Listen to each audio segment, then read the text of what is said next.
Ya jangan sampai terkecoh ya. Ini sudah dipastikan simbolnya adalah doa Bapa kami. Sehingga orang menggunakan kata atau kalimat dalam bahasa Arab itu Tuh ini udah bisa dipastikan adalah kafirun atau.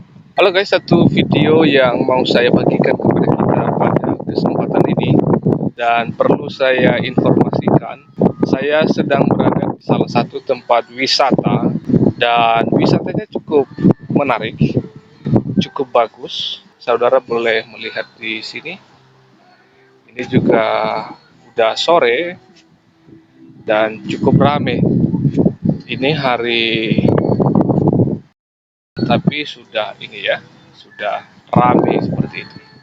Oke, nah teman-teman, ada satu hal yang menarik di dalam cuplikan video ini yang mau saya bagikan kepada saudara. Di hadapan saudara melihat salah seorang yang jenggotan dan pakai kopiah, dan dia ini mengaku-ngaku di setiap videonya dia adalah seorang mu'alaf. Saya kurang tahu apakah dia ini memang benar-benar seorang mu'alaf atau bukan.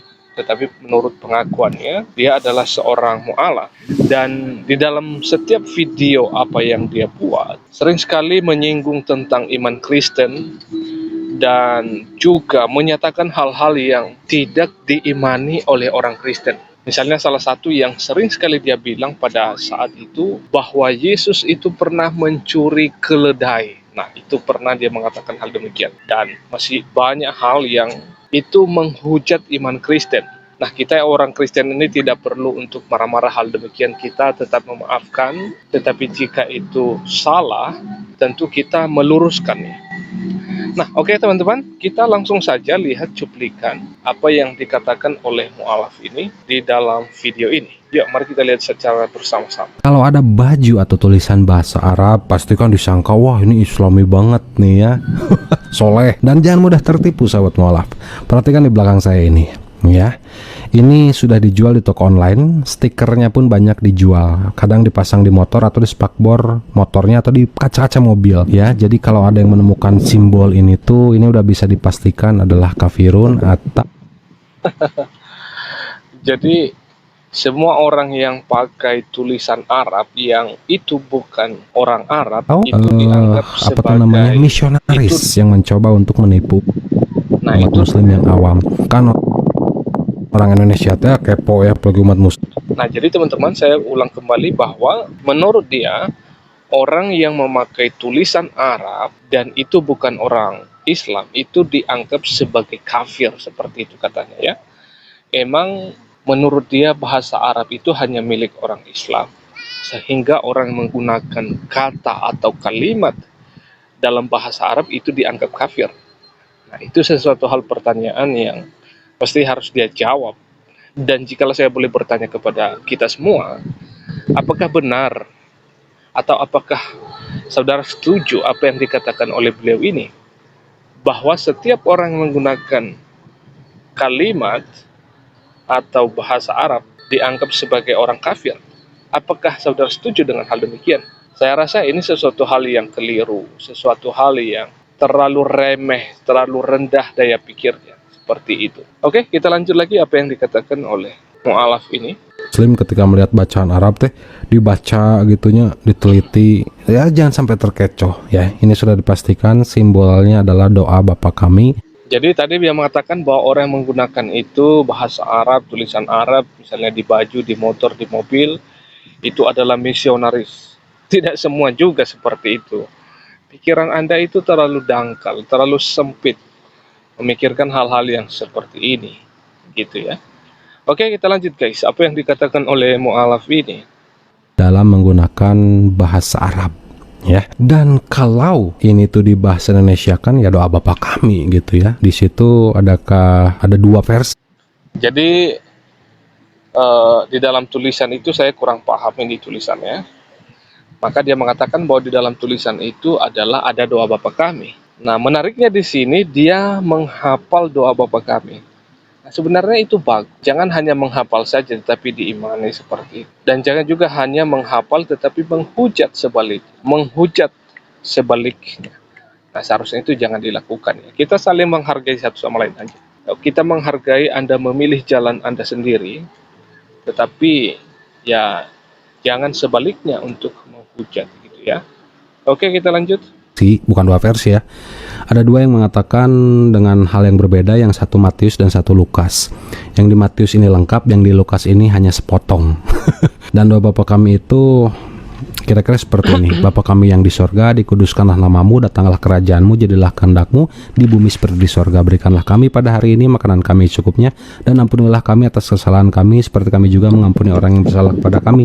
Dan janganlah membawa kami ke dalam pencobaan, tetapi lepaskanlah kami daripada yang jahat. Tanda kurung, karena engkaulah yang mempunyai kerajaan dan kuasa dan kemuliaan sampai selama-lamanya. Tanda kurung tutup, amin. Dan perlu diketahui, tanda kurung di dalam Bible itu hanya. Oke guys, demikian saja video ini yang boleh saya sharekan kepada saudara semua. Saudara boleh melihat ketidaksukaan seorang mu'alaf ini kepada iman Kristen.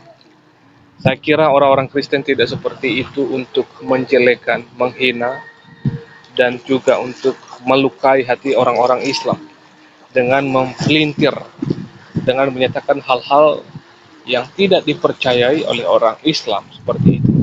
Nah, seperti seorang mu'alaf ini, dia menyatakan hal-hal yang itu tidak sesuai gitu ya, dan itu melukai hati orang-orang Kristen. Dan kita orang Kristen tidak pernah marah, tidak pernah dendam, kita selalu memaafkan, karena itu adalah ajaran Yesus yang harus kita terus lakukan untuk memaafkan setiap orang yang berbuat salah.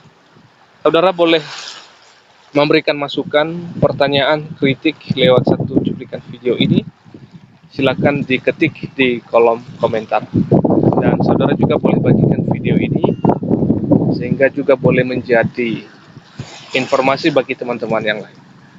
Oke, demikian saja. Salam damai dan salam sejahtera. Kita saling menghargai satu sama lain, menghormati satu sama lain, dan mengasihi satu sama lain. Salam persaudaraan. Tuhan Yesus memberkati kita semuanya. Shalom. Tetapi jangan berkecil hati bagi Anda yang merasa bukan dari keturunan bangsa Israel, atau Anda berasal dari bangsa manapun yang ada di dunia ini. Ada kabar baik untuk Anda pada hari ini. Ada kabar gembira untuk Anda yang boleh mengubah hidup Anda, memberikan engkau damai sejahtera, dan yang paling penting adalah memberikan engkau jaminan hidup kekal. Siapa dia? Dia adalah Tuhan Yesus Kristus yang telah datang ke dunia, berinkarnasi, mengambil rupa manusia, dan sebagai misi utamanya adalah menyelamatkan umat manusia yang telah rusak oleh karena dosa. Dan dia telah mati di atas kayu salib yang sebagai tebusan dosa manusia itu, yaitu dia menyelamatkan saya dan juga saudara. Maka dengan itu percayalah kepadanya, terima dia sebagai satu-satunya juru selamat Anda. Maka dengan demikian Anda akan memperoleh hidup yang kekal. Maka mulai dari sekarang ambil keputusan, terima dia sebagai satu-satunya juru selamat Anda. Maka saya percaya jaminan keselamatan itu Anda juga memperoleh seperti saya memperolehnya. Tuhan memberkati kita semuanya. Shalom.